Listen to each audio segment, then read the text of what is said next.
Shiva narration నిజం చెప్పాలంటే నాకు నెరేషనే ఇవ్వలేదు.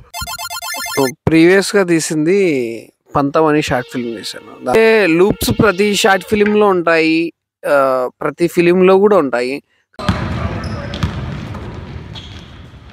లిటిల్ ఆర్ట్స్ 4 అనేది ఒక వ్యక్తి యాక్టింగ్ నచ్చలేక నేను రిలీజ్ చేయలేదు.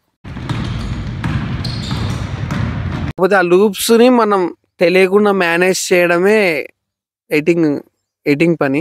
ఆఫ్టర్ ఎడిటింగ్ తెలిసింది, క్లైమాక్స్ మళ్ళీ రీషూట్ చేసినాం మొత్తం టోటల్గా. ఆ రోజు నైట్ 8-9 అయింది. సో లూప్స్ అంటే చాలానే ఉన్నాయి. నా మిస్టేక్స్ కూడా నేను చాలానే అబ్జర్వ్ చేసుకున్నాను దాంట్లో ఎడిటింగ్ చేసేటప్పుడు. ఇంకా దానిని ఇంకా బెటర్గా ఎలా ఇంప్రూవ్ చేయాలని రోజు ప్రయత్నం అయితే చేశాను కంపల్సరీ. దాదాపుగా షూటింగ్ కంప్లీట్ అయిన ఐడెన్సిక్ 1తో పాటు కొంతమందికి ప్రీమియర్ లెక్క చూపించాను. సో వాళ్ళు ఏమన్నారంటే రొటీన్ కాదు, ఎందుకు చేయలేదు, అన్ని బాగా చేసినాడు, ఇది ఒక్కటి ఎందుకు చేయలేకపోయినాడు. నేను డైరెక్టర్ కాబట్టి ఎవరు చెప్పాల్సిన అవసరం లేదు, నా డిసిషన్ అది పూర్తిగా.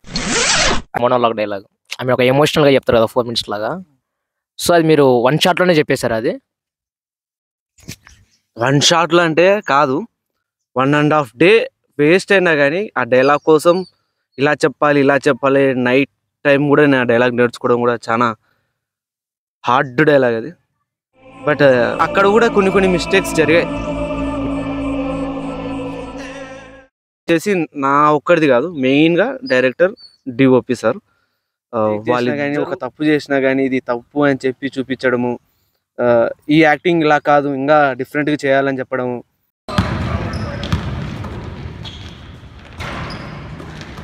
ఇది చేసావు అది చేసావు, మార్చు ఇది మార్చు అది మార్చు అని. ఆ రోజు ఎంత నరకయాతన పడినా అంటే జస్ట్ కొద్దిగా నోట్లో వేసుకునే వాసన నా నోట్లో నుంచి వారం పోలేదు. దానివల్ల నేను సరిగా తిండి తినలే. అన్నా నువ్వు చెయ్యాలన్నా. సో ఏమన్నా సిల్వర్ స్క్రీన్కి వెళ్ళే అవకాశాలు ఏమైనా ఉన్నాయా, లేదా ఓటీటీ కానీ ఏమన్నా వచ్చాయా ఏమన్నా ఆఫర్స్ లాంటివి? అంటే ఎమ్మిగనూరు షూట్లో చేస్తున్నాను సిల్వర్ స్క్రీన్ మీదనే, బట్ దాంట్లోనే ఇంకొక కూడా